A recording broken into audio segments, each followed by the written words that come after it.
So welcome everyone. Nice to have you. So today's topic has been requested by Mark. And he writes, I trust you're well. I have a question for you. What is your take on using so-called meditation music? Do you think this can be useful or should it be avoided?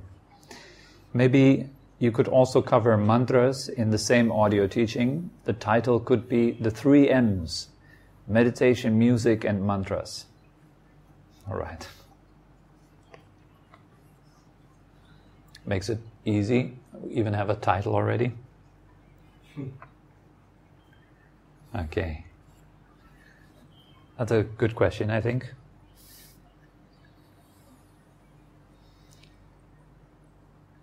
So-called meditation music. So maybe let's start first with meditation music. If you Google meditation music or you put it on YouTube, you find a whole lot of content. Music that helps you sleep. There's lots and lots of that. Music for insomniacs. Music that helps you to get out of depression and so forth. So it is a huge need for that. Many people are actually listening to audio teachings or white noise or kind of like meditation music, binaural beats and so forth. Helps them to fall asleep, to rest, to relax. So using it for meditation,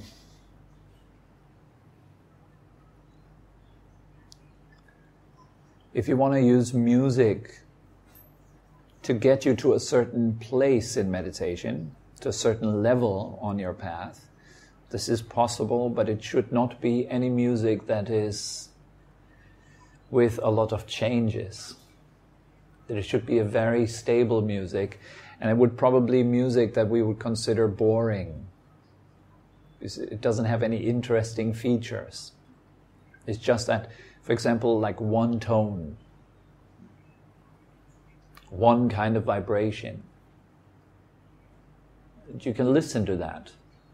It certainly helps you to relax. If you're listening to any kind of music, well, maybe not any kind of music, but any complex kind of music, like let's say you have works of Beethoven or Mozart, you have works, classical music, even modern classical music that is around. You have music that is refined in nature. If you're listening to that with attention, it will still the mind to a certain degree. You're not thinking about anything else, so it's pleasurable to listen to nice music. And I recommend if you do so fully. Really listen to music if you're listening to it. Make it a point. Like having music run in the background, I wouldn't do that. Like music running somewhere in the background. Just to keep a certain level of noise.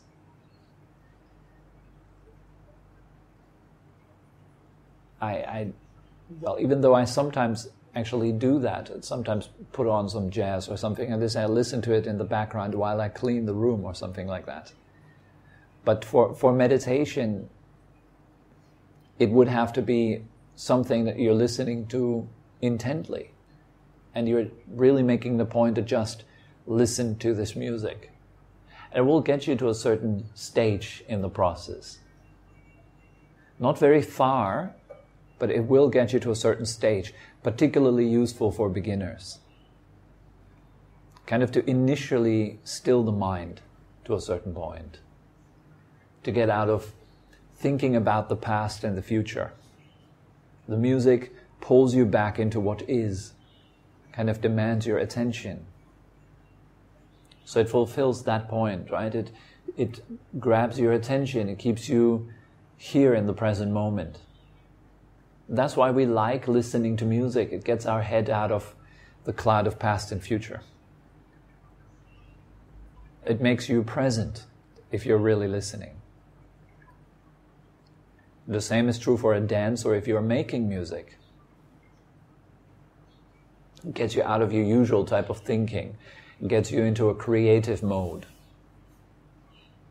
thinking has to stay kind of outside. If you're composing music or if you're listening to music, there's not much space for thought.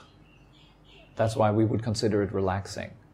So we end up on our second kind of stage, which is present moment awareness. And if you take that, it can bring you even deeper. It can bring you into a space of silent present moment awareness where you are just listening to the music without thinking any single thought. If you engage that consciously, also it is part of the meditative process.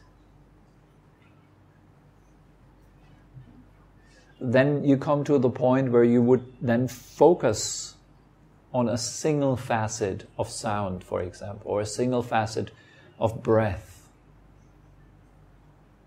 But before that, you kind of have to play with your attention so that it stabilizes on something.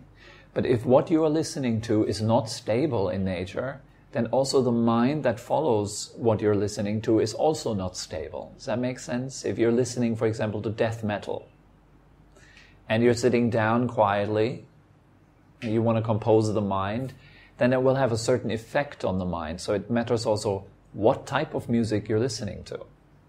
It will set the mind or your inner energetic world into a certain vibration. So music with lyrics, for example, where there's someone singing a text or someone singing something that you don't really understand, it kind of makes the brain want to complete the sentences or repeat them. So you often get stuck in this kind of verbalization we're listening to. So verbalized music I would not recommend as meditation music. It would have to be very simple. The Japanese are quite good with that, for example. They have these, they use certain music for meditation actually. They also use archery or decorating rooms or folding paper or cutting little bonsai trees or something. All that can be engaged in a meditative way. Meaning it helps you to cultivate present moment awareness while at the same time fulfilling the function of making your home look nice. And music can have that same effect. It puts you into a present moment awareness. It can even put you into silent present moment awareness. And then it can make your mind radiant if it is high quality music. For example, music that is specifically composed for meditation. That, or even better, music that is specifically composed while in a state of meditation. This very famous Indian musician, he's recently passed away, is Ravi Shankar. He's been playing sitar, and that was his spiritual practice, to play the sitar. And so he produced very beautiful, very touching music, because it comes out of a certain state. And then it can produce that same state in the listener also. Knowing it is meditation music, we're already approaching it differently. Knowing it is death metal, we would then have a different approach already. And you can make a little experiment. What types of music put you in what type of mental frame? For example, listen to death metal and then mindfully listen to it. What kind of mental energy does that produce? That's the energy also it comes from.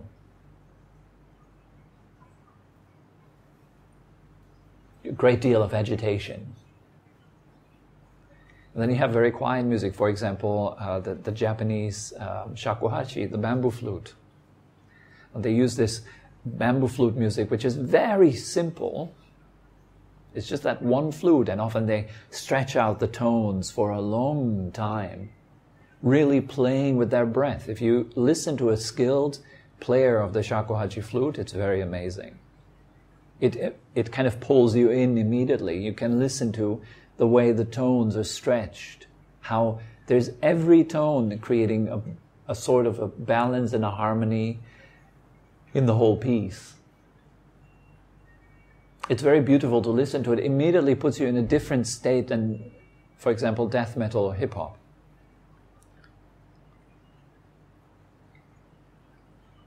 This is not to be judgmental, of course. It's not to say that death metal or hip-hop is bad and shakuhachi flute is good.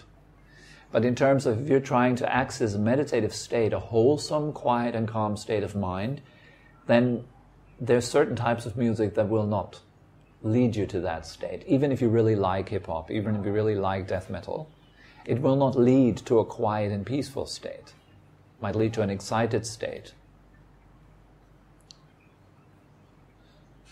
So there are various types of music that can bring you to a certain space in meditation, namely silent present moment awareness, meaning you're engaging the listening without thinking, you're listening without having any verbalized thought. There's pure listening going on.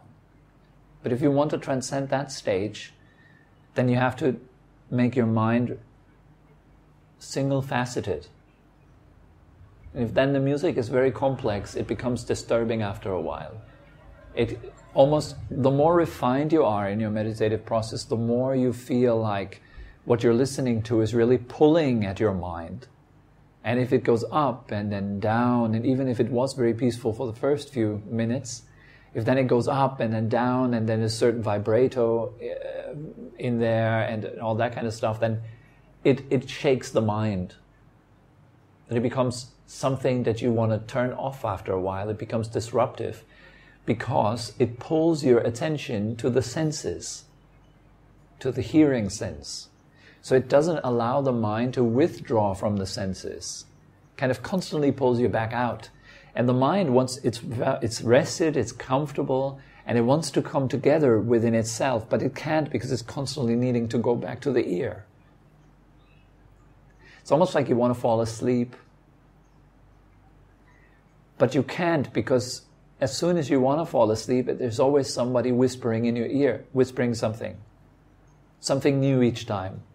Something that captures your interest, pulls you out again. The mind wants to get away from the senses, wants to jump into itself and rest. But you can't, because something pulls you to the ear all the time. Right? So the music has to allow you to, it has to be so simple that after a while you can just drop it. So that you're not hearing it anymore in your meditative process, and then it would be pointless to listen to it, right? Because you're not hearing it anymore after a while. There is no perception of the music happening anymore. So that's the reason why we're choosing an object that makes it more simple, that's always with you, that you can always practice any circumstance in your life, namely the breath. It's always there. And then breathing in a way that feels comfortable, and training yourself to create comfort with your breath, getting to know your breath, getting to know your body and so forth. This is a very, very good object of meditation. Meditative music is great for relaxation sometimes, particularly if you have a really stressful life. If you're very new to meditation, you just need some quiet time to just switch off and relax with just one thing, it's good. Then you can rest with it. On the other half of the spectrum, you wouldn't use music to just entertain yourself, and that's fine too.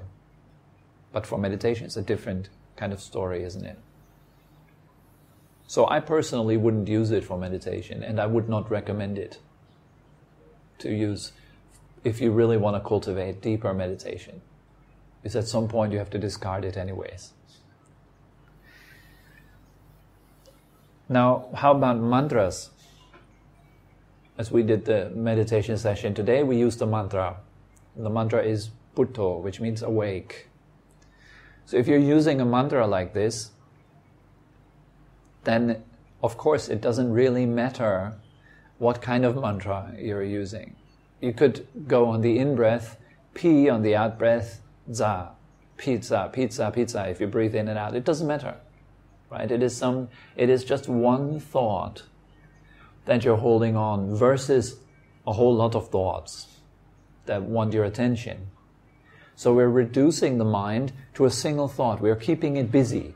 We give it something to play with, one single thought. That's particularly useful if you do have a lot of problems with overthinking, with being constantly full of thoughts in your head. Then maybe reduce it to just one thought. And why did I use the word Butto? Because it has tradition. It's very simple. It has tradition, and with that it has a certain energetic charge. So many meditation masters have used this word in their practice. So it has a certain kind of momentum in it, a certain kind of blessing that it carries. So that's the reason why we can use such a positively charged word. And there are words with a highly positive charge, and there are words with highly negative charge, are there not? Right? You can use words that stimulate hatred in your meditation. You can choose any random politician and use the name of that politician, and it will install hatred in your mind. So it is not a suitable word to use. You can use other words that, for example, create lust in your mind. Also, that is not something that would be recommended.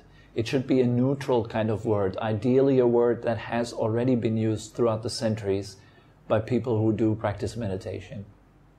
So if you have such a choice, then you use that kind of word, right?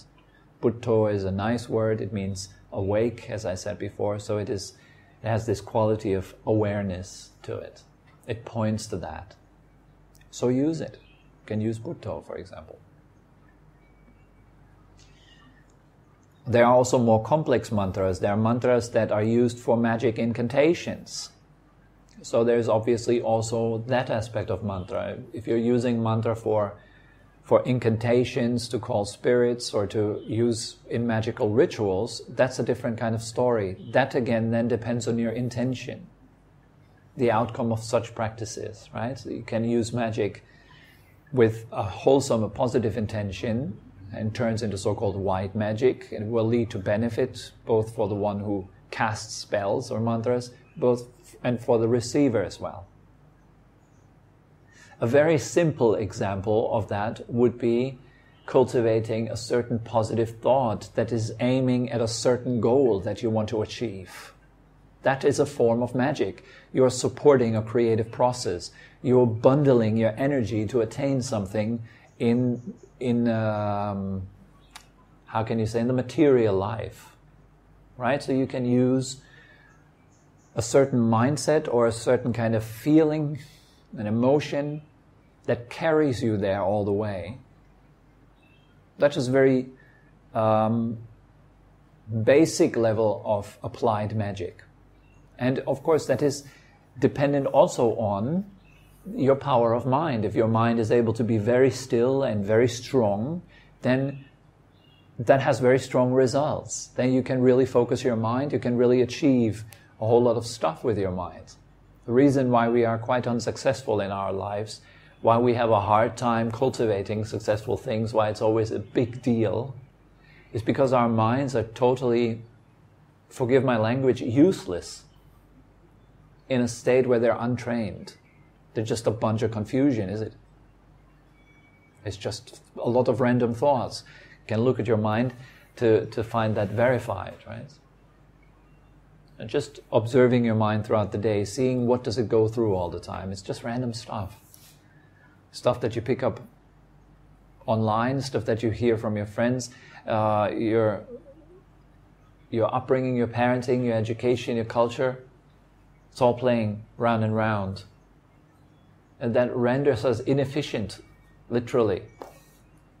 And there's a point, actually, there are people who want you to be in such a way with a short attention span and inefficient, because it makes them money. You couldn't be glued to your screens all day, consuming what others want you to consume, if it wasn't for our powerless mind that just can be moved into these things easily, having no self-control, being ruled by our own minds. That people can take advantage of that, right? They can tell you stuff and you just have to believe it. For example, they can tell you that all Americans are bad and they all need to die. They can tell you that all terrorists or all Muslims are terrorists. And if you play that in the TV just often enough, then people just believe it. They have no choice. They have to take it on because it's constantly raining into their minds. The mind is leaking. Everything can come in. And it's so popular nowadays with Facebook, all this kind of fake information, fake Buddha quotes, fake news, to say that it's abundant on Facebook. There's so many people setting up fake kind of news, like, look at this child, and then they show this very poor child, has nothing to eat, is obviously starving or something like this.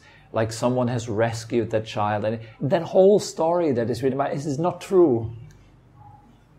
And then someone would always come up in the comment section and say, you know, that child is from a totally different story.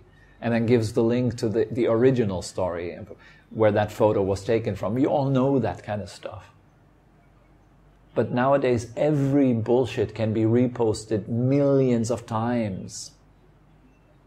That's a big problem. That's a big problem. And so our mind is kind of inundated with all kinds of information. True or not, nobody knows anymore.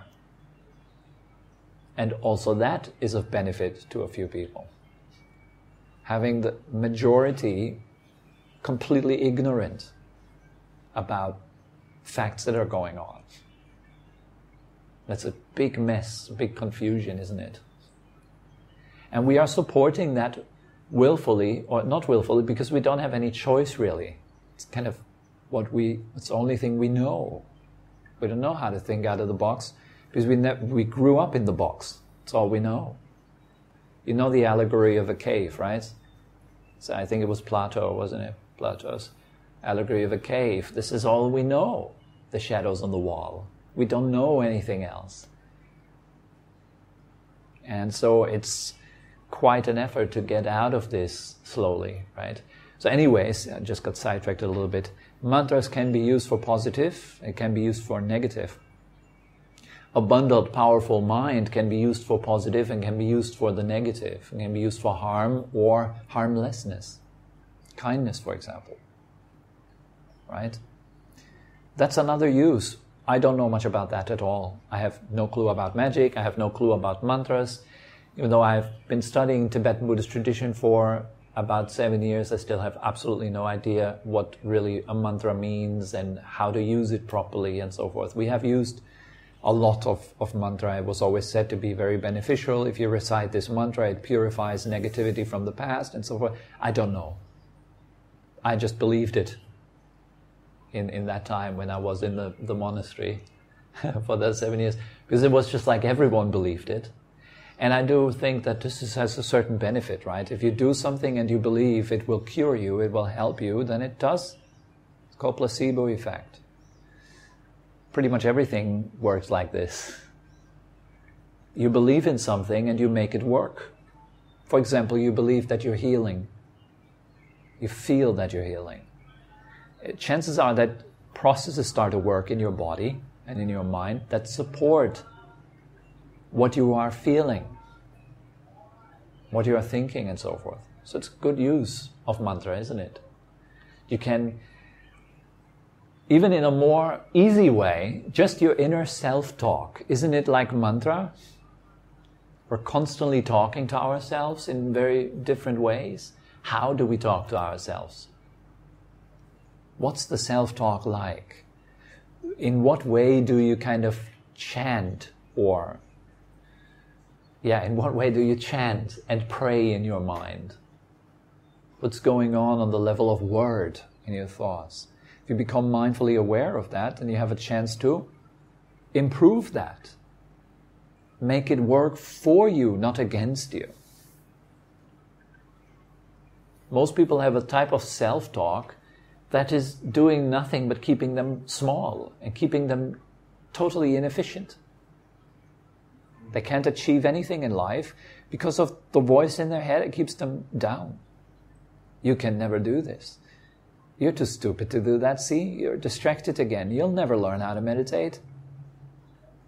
That kind of voice, many people have it, is not helpful. Well, I've been doing this since 40 years and still nowhere near anything. That kind of voice, it doesn't help you. Abandon it. But if you want to abandon it, you first have to become aware of it. That is a devastating mantra. It comes out of a destructive mindset. And the only goal of that kind of chant is to keep you in a state of pain, to keep you in a small, little, tiny state. It doesn't help you to grow. It doesn't help you to become more kind, more inspiring, to lead a better life on a very basic level. So before we even deal with some Sanskrit and Pali incantations and mantras and whatnot in all these complex forms, before we even do that, I would recommend, deal with your self-talk first. The habitual way of talking with yourself. Why not deal with that first? And in the realm of mantra, keep it simple.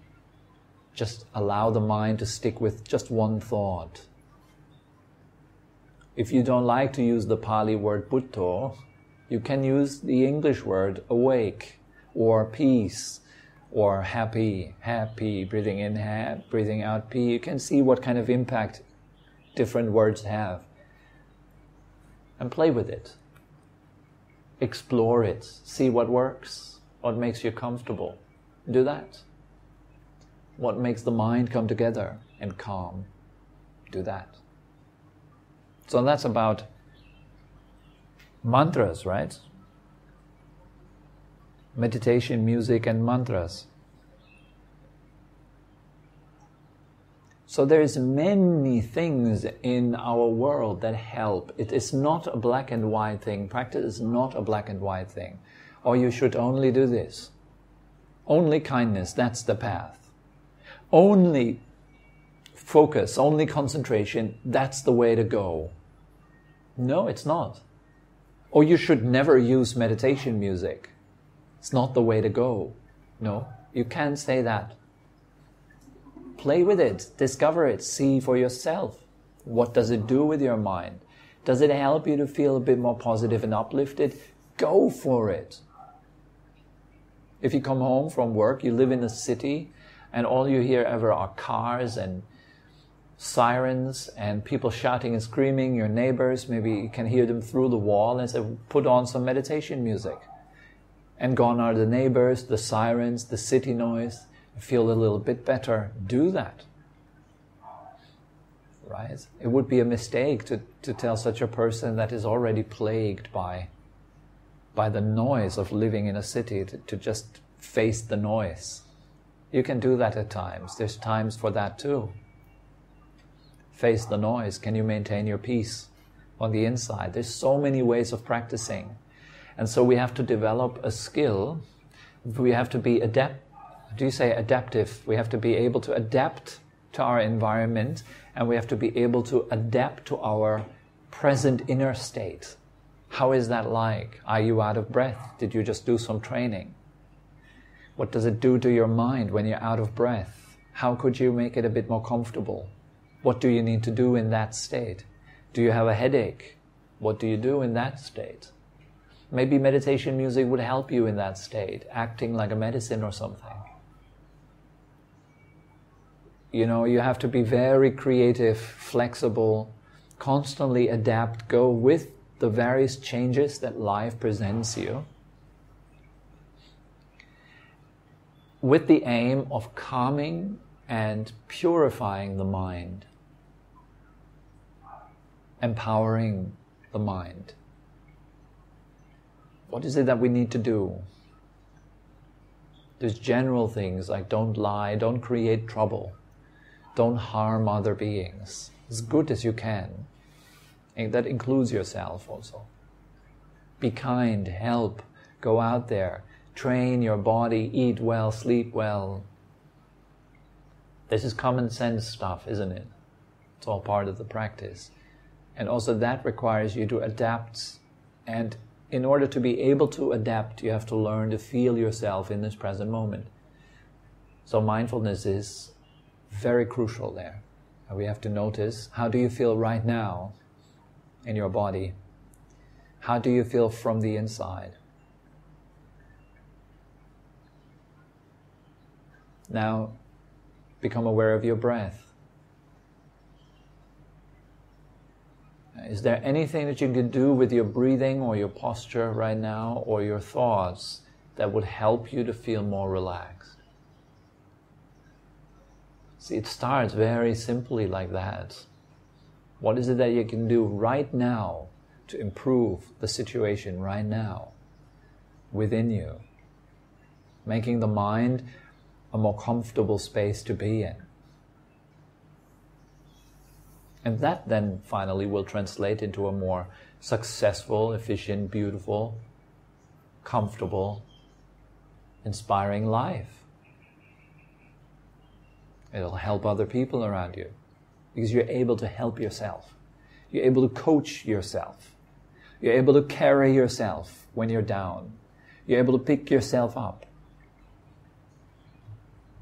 This is great skill. And so we need this kind of flexibility we need to develop that and train that on the path. It's not just don't think. To be honest, most people cannot do that. If I told you just that, don't think. Just go right to step. If you have 10 steps to enlightenment and I told you just go right to step 5, don't think.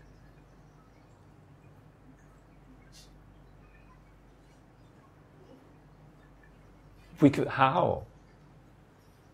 It's impulsive, habitual. It cannot just stop. So if you're faced with a world of thoughts, then at first improve them. Make them better. We call that skillful thinking, wise thinking, using thought wisely. That is the best kind of mantra if you're learning to use your inner speech wisely, learning to use your outer speech wisely, so it leads to benefit. Instead of constantly complaining and talking about problems and so forth, shift. It doesn't help. There's one simple question we can ask ourselves every single moment. It's always ready. You can ask yourself, how does that kind of thought make me feel right now?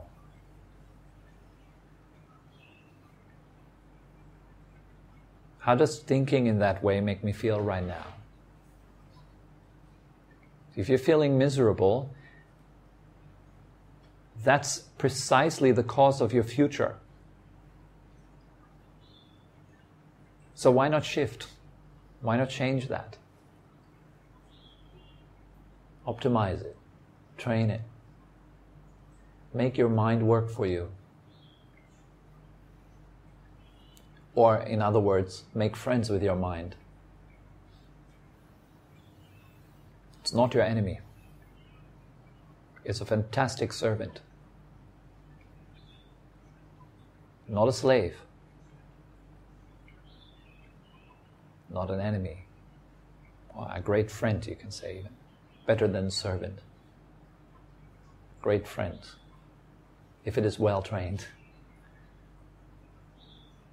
We all know how that is if we're going through a city at nighttime with your friend and your friend is just hopelessly drunk and it starts vandalizing things. Starting to pick up a stone and throwing it into a random window and insulting people on the other side of the street, yelling in the middle of the night, and you're just, oh God, this is horrible, spending time with this guy, I will never do that again. And our mind is kind of like that. It's out of control. So we need to kind of very gently reel it in and treat it well so it gets out of this kind of habit of destroying itself and everything else. I do that via gratitude, appreciation, kindness, softness, compassion. Really gently and taking your time. There's no rush there. Just keep going step by step. Alright, so this is all that comes to mind for today about the subject of meditation, music, and mantras.